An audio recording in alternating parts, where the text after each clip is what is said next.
To get access to the pump assembly inside the fuel tank, you need to go to your second row and tumble your seats forward like this. If you have the bench option, this is going to be much easier. If you have the center console option like I do, that has to come out. Now, luckily, I already had my center console out to allow just easier access to the third row. But I don't remember exactly how to do that. It's pretty simple though. There's just, I think, like 4 bolts holding it down to the floor. Maybe a couple screws, but I think it was just like 4 bolts with like these metal feet. It wasn't the worst thing in the world. So yeah, center console comes out, seats just get tumbled forward. Then you have to pull your carpet up. Your carpet is just held down by these strips of Velcro. There's one here, one in the middle, and one on the passenger side. So you kind of just pry those up and then push your carpet forward.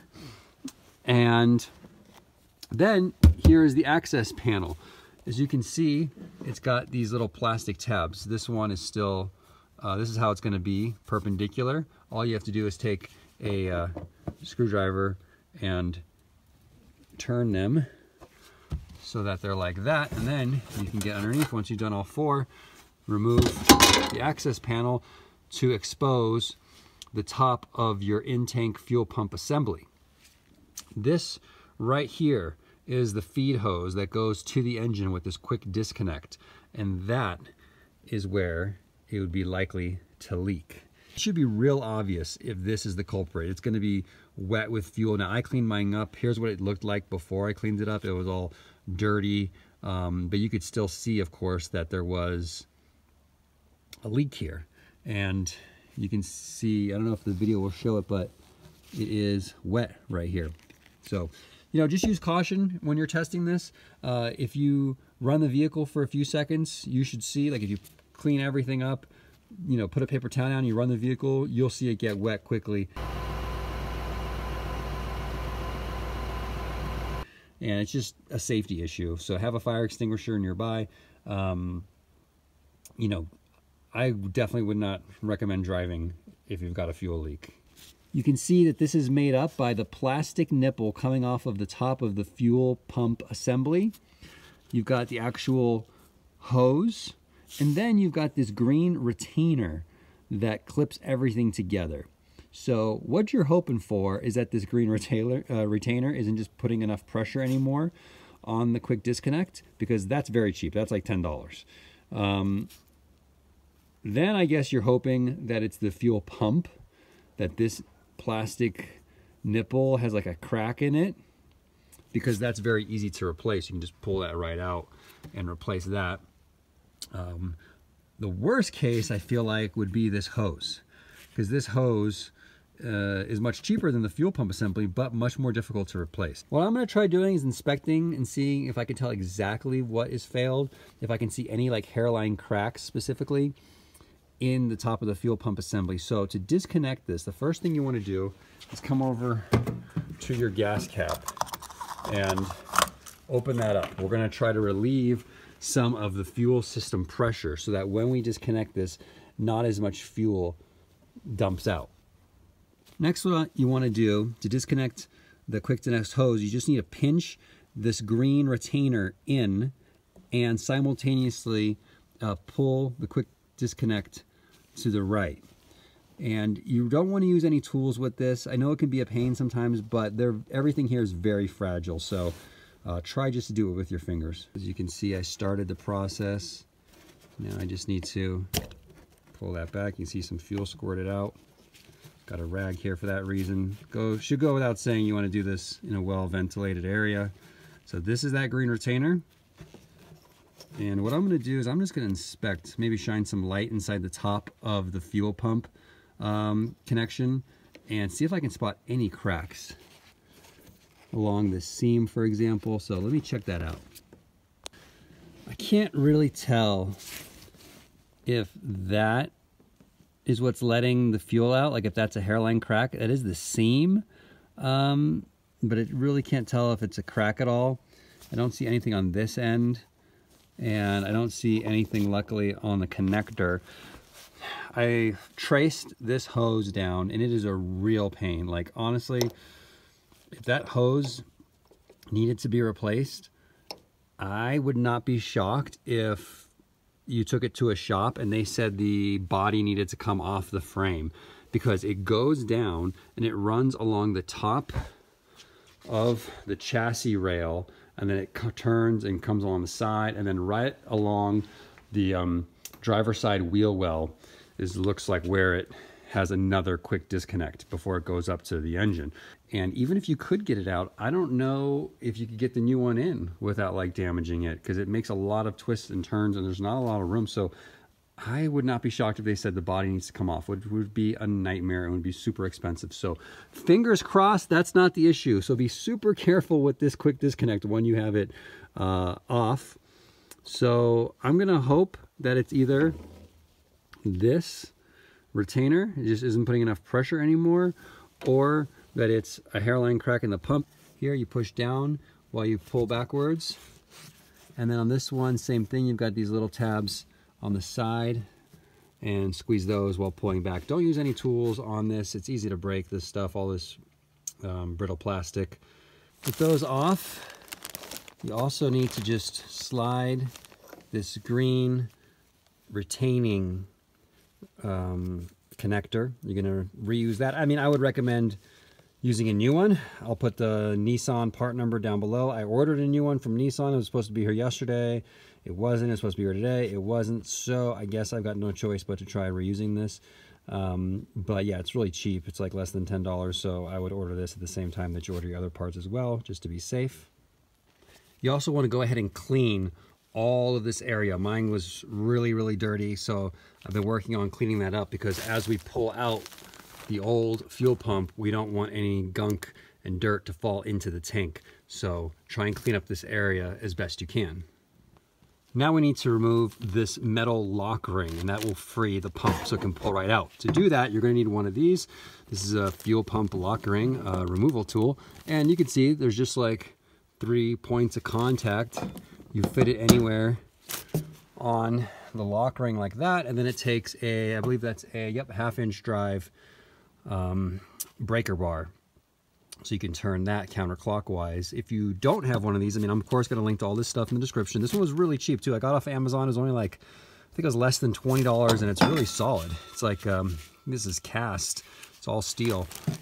So I'll link to this, but if you were in a pinch and you didn't have this, you could of course take like a flathead screwdriver and put it up against the lock ring and then just hammer it counterclockwise. Much riskier. Of course, you could damage something, but if it's all you got, it'll work. So once you turn it and it pops, you can see the fuel pump automatically just like pops up. So that's that. We can release our tool, and you can see here I went ahead and covered the back of the seats and any of that underlayment that was on the carpet. Covered that all up, anything that's like fabric, so that as I pull the fuel pump out, I don't want to get any of that fuel on any fabric in the interior, because then it'll just be really hard to clean off and it'll be stinky in here for a long time. I don't really mind if it drips on the metal, because I'm going to wipe that all down once I'm done anyways. So now you just got to grab that lock ring, take it off, and this connector here, you want to be kind of careful with your high pressure connector, of course, and it's always in the way. But now we can take our lock ring off, and then once we fish this out, we'll be able to take our fuel pump out also. Just pull it straight up into a bucket. Okay, so I wasn't able to get the lock ring off to fish it out off the pump, so I just pulled the pump out and the lock ring all at the same time. Be careful that you don't drop your gasket in the tank. There was the original one, this green one. And yeah, so the pump, of course, is one of these things where they design the hole like exactly the size of what needs to go in it. Like you don't have even a millimeter to spare, so it kind of fights you coming out. You just have to kind of find the sweet spot, and eventually you'll get it. Now, one thing you do have to kind of fight also is the float. So let me just look in here real quick. So there's some junk in there that's settled to the bottom of the tank, so hopefully the filter inside the pump kind of takes care of that. And as you can see here, I've got the new gasket already seated. I just put it on top of there. But if we come over here and we check out the old pump, what you will also fight is this float. You can see it comes out at an angle And even when you lift up the pump, it still hangs out at an angle. So you need to tilt the pump or reach in there and grab that and kind of try and bend it back like this while you pull it out. And just have a bucket nearby to put this in.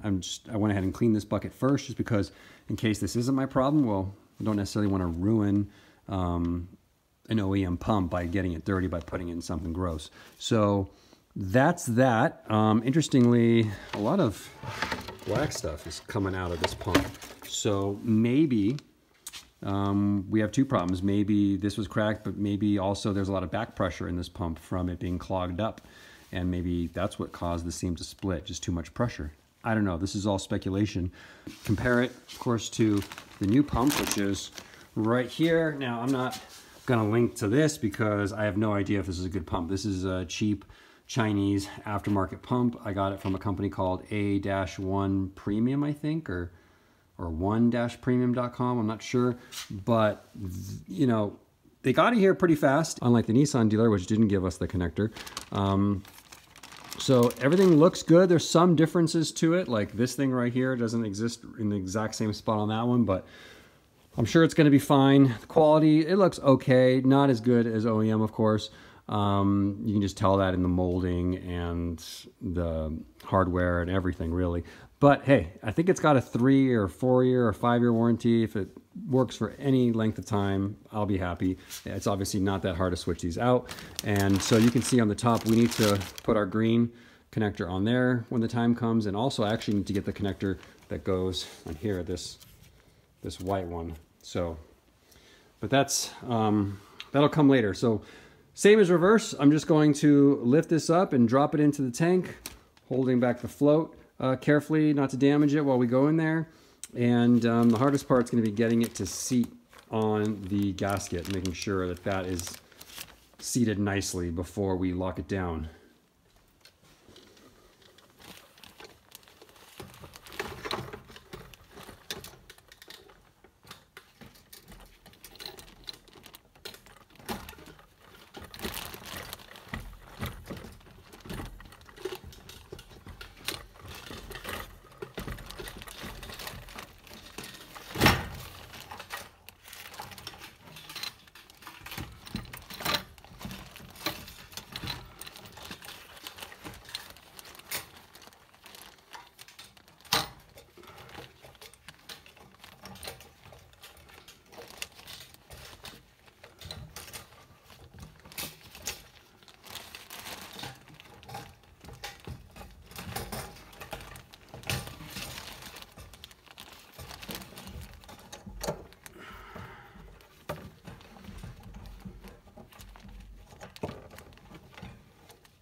Make sure your gasket is seated. Okay, we're looking good there. Let's try and get that lock ring on. Okay, seat that.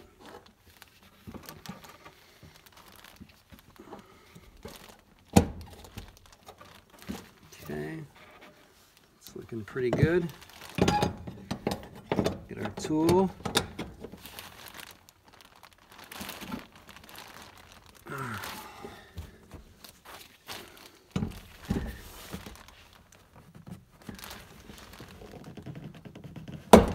There we go.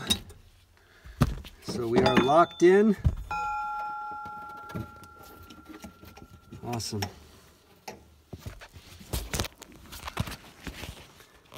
All right, so you can see there, our new pump is locked in.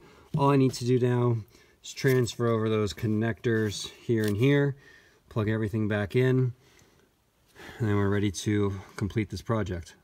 One thing I want to highlight real quick while you're transferring your connectors over, you need to make sure you have them in the right spot. So you can see there's this molded part that comes out of the nipple, and it kind of locks this connector in it. You want to make sure you do that when you transfer it over to the new pump, that it goes in that same spot so that this connector can't move up and down on the nipple. It stays right there. And the same thing with this one. I already moved the green one over, but you can see that there's this raised portion, and the green one has a slit in it that goes around it, and it straddles that. so that it can't move back and forth. And this one's particularly hard to get off because it doesn't have a split in it anywhere. So you have to pry these 2 tabs over that. Again, this stuff is so brittle because it's, you know, it's original and old. So I just use like some picks to get behind that and pop it up slowly, super careful as so not to break it. If I can find the part number for this connector over the vapor or return or whatever it is, bigger connector, I'll put that in the description. This one I did find, so that'll be there too.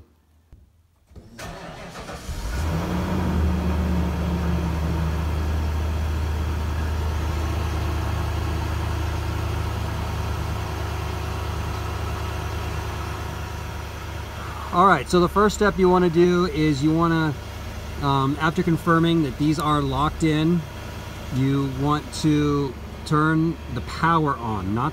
Don't start the engine, just turn the power on. So with your foot off the brake, push the start button and give that some time, like maybe 30 seconds. Then go ahead and start the car and watch and inspect for leaks.